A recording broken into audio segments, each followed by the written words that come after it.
One of the oldest sayings in hip hop is, there are no rules in rap beef.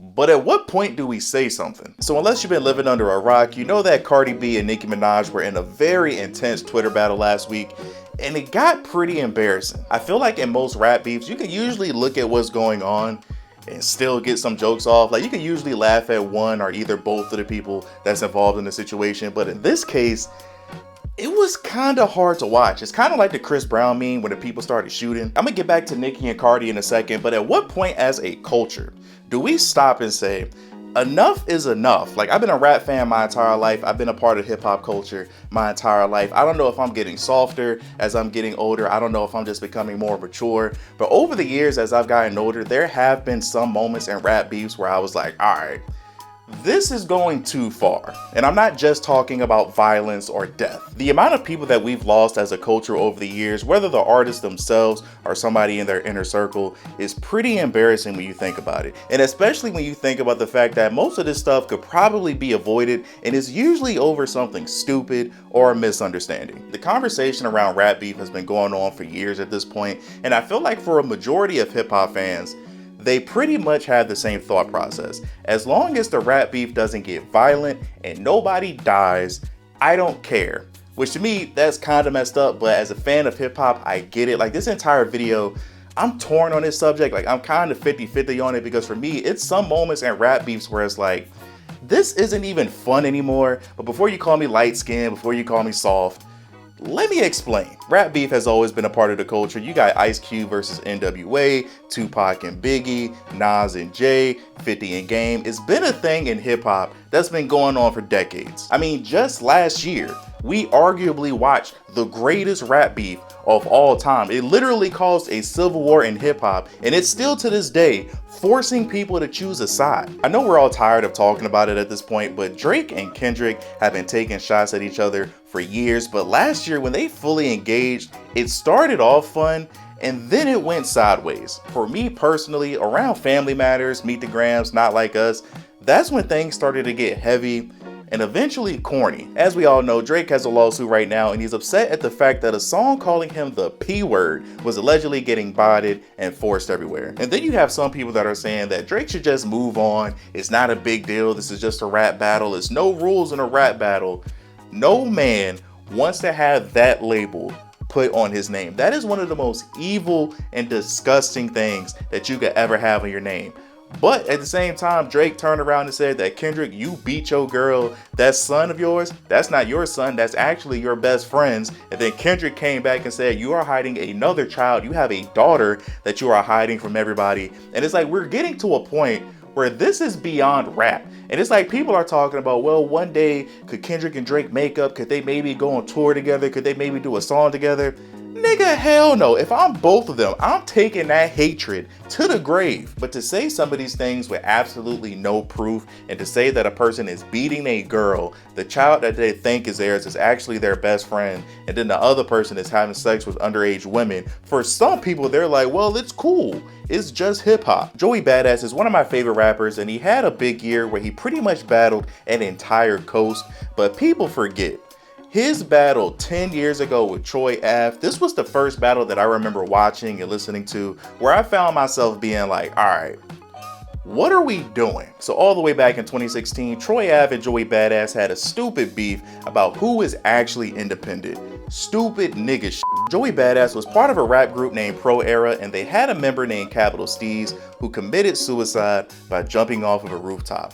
During the battle, Troy Ave made a song called Badass, mocking Steez for committing suicide. He was making fun of Steez for jumping off of a rooftop, saying that he's burning in hell and he thought he was a superhero. Real evil stuff, in my opinion. This was one of the dumbest rap beefs I've ever heard in my life. Y'all are arguing over record label contracts and who's actually independent, and then you gonna go and make a diss record mocking somebody for committing suicide. That's like making fun of somebody's shoes and then being like, well, that's why your dad died from cancer. But with the rules of hip hop and not being any rules in hip hop, some people had an issue with it and some people didn't. Bringing it back to Drake, a few years ago, Drake dropped a song called Two Birds, One Stone, and at the end of the song, he was making fun of Kid Cudi and his mental health. Again, Some people had an issue with it, some people didn't. In the heat of a rap battle, you're gonna say whatever you can to embarrass your opponent. You want people to laugh at your opponent so you can be the clear winner. But it's a difference between battle rap and battle rappers. It's like what Joey Badass was doing earlier this year. It's like, yeah, that is battle rap, but it's not battle rap. I'm a big fan of battle rap like URL and King of the Dot, but that's a completely different beast. I've been following battle rap for like 15 years at this point. Over the years, I've seen and heard a lot of messed up shit. A battle rapper named Arsenal is one of my favorite battlers of all time, and his entire thing is being disrespectful. And while I am a big fan of his, he is one of my favorite battlers of all time. I can be a fan of somebody and still admit when they do something that I'm not cool with. Like years ago, he had a battle rap against a UK rapper named Shadi Hora, and it was pretty hard to watch. During his first round, he made fun of his opponent's dead uncle, talking about he's gonna dig his grave up, he's gonna smoke his ashes on some how high shit. He's glad he's dead. If God gave him another chance, he'll wish that he was back dead. To me, as a person that I've watched battle rap for years, I've seen and heard a lot of messed up stuff. Me personally, I don't really like watching that battle because of that round. But in the world of battle rap, that's just a regular event. Like over the years, I've seen people make fun of somebody's girl. I've seen people make fun of somebody's parents, their cousins. I've seen people make fun of somebody's kids, your medical history. It just comes with the territory. But in that real underground battle rap scene, they play by completely different rules over there. Like every other bar is about how somebody is gonna shoot their opponent in the face.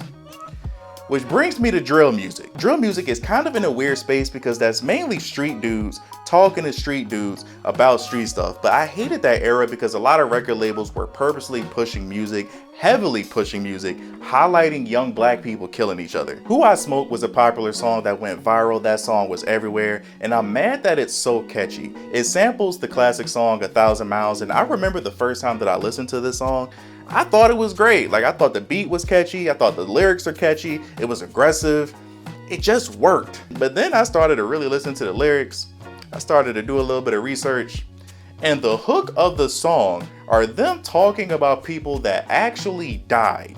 They were murdered. Real demonic shit. Realizing that and putting the names to faces, it made me kind of reflect on the music that I listened to. Like when I was in college, that's when like Chief Keef and Lil Durk, Lil Reese, Fredo, that's when they were coming up, that's when they were all popping. And like the names that they were saying in their songs, I ain't know who these people were. Like people talk about smoking on this, smoking on that. I ain't actually know these people, but then when you see their faces and you're like, these are actually humans, at least for me, it kind of changed their perspective. Like at that point, it's not fun anymore. Just like Nicki and Cardi. The Nicki and Cardi beef has been going on for like a decade or so at this point, but I feel like both of them last week hit a new low. Usually on this channel, I like to crack a lot of jokes. I like to make light of certain situations, but I feel like sometimes we need to be serious. And just as an adult, as a human, some of the stuff that they were saying last week was disgusting. I'm gonna just post some screenshots of what they were saying, and as crazy as these might look, I feel like these aren't even all of them. I feel like they deleted some of their tweets from their accounts.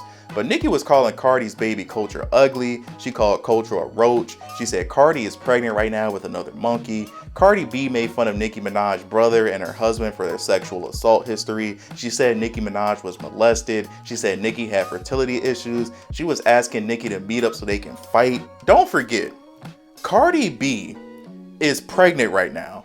And if you're acting like this when you're probably 2-3 months pregnant or whatever, to me, that's embarrassing and disturbing. Nicki Minaj, I'm sure, is probably late 30s, early 40s. I think Nicki Minaj has a kid. Cardi B is a mother. Cardi B, I'm sure, is probably early 30s, mid 30s, something like that. The way that they were talking on the internet for everybody to see, the way that they both have street connections, the way that they've already fought before in a public environment, something could happen to them. Whether it's them or, God forbid, somebody in their circle, something could happen. And I already know how it's gonna go. People are gonna get on social media. All the people that was laughing at them during the situation, they're gonna start posting all this sad stuff. People on YouTube, content creators, they're gonna start making their YouTube videos about how this type of situation is so sad, when to me, we should be having those types of conversations right now. But I love hip hop. I've been a part of this culture my entire life. To me, it's just fascinating that sometimes if we see something is getting to a dangerous level, we all just watch with our phones out and we just say, as long as you don't die, I don't care. But if you do die, I'm gonna make a bunch of posts pretending that I'm sad, and then I'm gonna be saying that we should have never got to this point in the first place. But what do I know? But thank you guys for watching. Like, subscribe if you're new here. We talk about a bunch of different things on this channel. What are you guys' thoughts on this topic? Obviously, I'm not talking about violence. I'm not talking about death. But can rat beef go too far? I feel like it's hard to give a concrete yes or no answer because everybody's different. Everyone has different morals. Everyone has different things that they tolerate. But I feel like when we see stuff getting to a danger zone and we see something is going too far, when do we say something? And even then, I feel like that's a slippery slope. Like I said, I'm 50-50 on it. I'm kind of torn on exactly how I feel, but I would love to know your thoughts in the comment section below. Love you guys. As always, remember to tell somebody that you love them. Until next time, see you in the next life.